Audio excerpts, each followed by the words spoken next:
Videoškolenie Účtovná závierka a daňové priznania za rok 2011 vo forme DVDčka je veľmi vhodnou pomôckou pre všetkých, ktorí teda sedia momentálne nad účtovnými závierkami a budú vypracovávať daňové priznania alebo aj ročné zúčtovanie. Toto videoškolenie je určené pre pokročilých účtovníkov, ekonómov, daňových poradcov, ale samozrejme je určené aj pre začiatočníkov. Ja sa budem snažiť vysvetliť dopodrobna všetky zmeny v zákone v roku 2011, ktoré nám významne zmenili zdaňovanie príjmov, a takisto sa budem snažiť vysvetliť aj každý jeden riadok, či už ročného zúčtovania alebo daňových priznaní Ačka, Bčka alebo teda právnickej osoby. Obsahom školenia je novela zákona o daní z príjmov číslo 548 z roku 2010. Táto novela nám práve významne zmenila zdaňovanie príjmov v roku 2011. Vysvetlím jednotlivé zmeny, samozrejme vysvetlím aj dopad týchto zmien na daňovú povinnosť, samozrejme na výpočet základu dane, na uplatňovanie, teda máme rôzne zmeny v uplatňovaní nezdaniteľných častí, máme veľmi veľa zmien ohľadom daňových výdavkov, takže konkrétne zmeny samozrejme všetky vysvetlím. Ďalej tu máme daňové a nedaňové výdavky. Ako som povedala, je toto školenie vhodné aj pre začiatočníkov.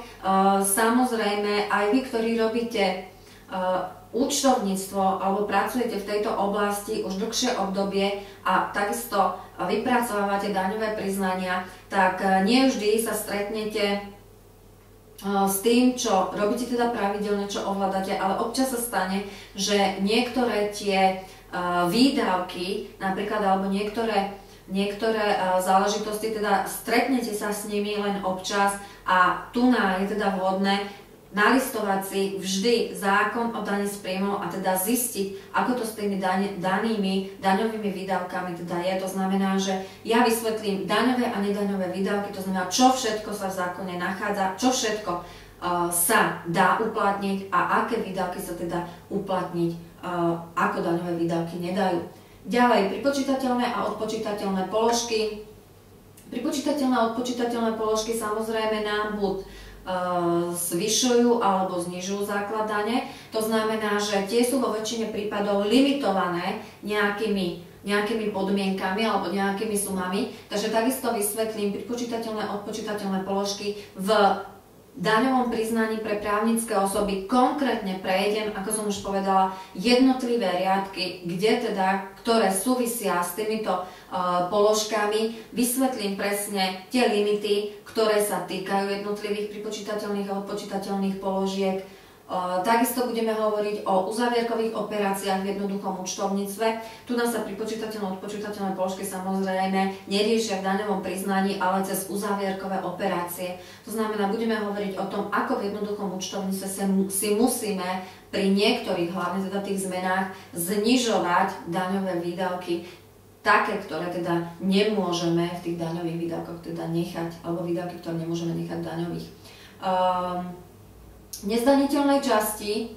Vysvetlím všetky nezdaniteľné časti, aj dodaňovanie uplatnených výdavkov a nezdaniteľných častí, to znamená, máme výrazné zmeny, ktoré sa týkajú nákladov na špecializačné vzdelávanie zdravotníckych pracovníkov, takisto na 3 nezdaniteľné časti, na ktoré sme boli v minulosti zvyknutí, to znamená na dôchodkové sporenie, na účelové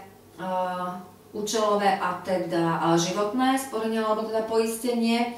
Takisto prejdem všetky daňové priznania, to znamená prejdem v prvom rade ročné zúčtovanie preddávkov na daň.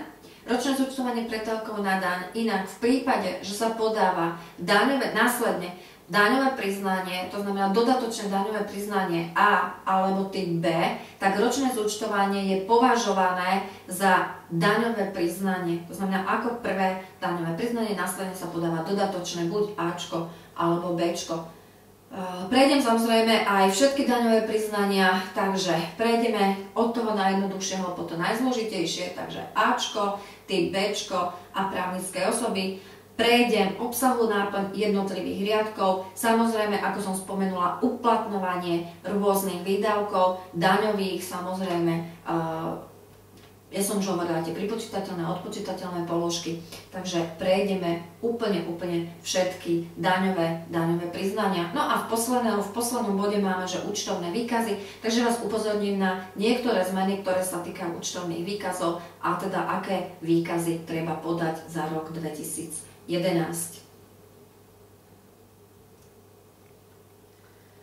Novela zákona o daní z príjmov, máme tu novelu 548/2010, táto je účinná od 1.1.2011. V tejto novele je veľmi veľa zmien. Najdôležitejšou zmenou je ale práve zmena, ktorá sa týka DPH z dokladov, ktoré máme z iného členského štátu.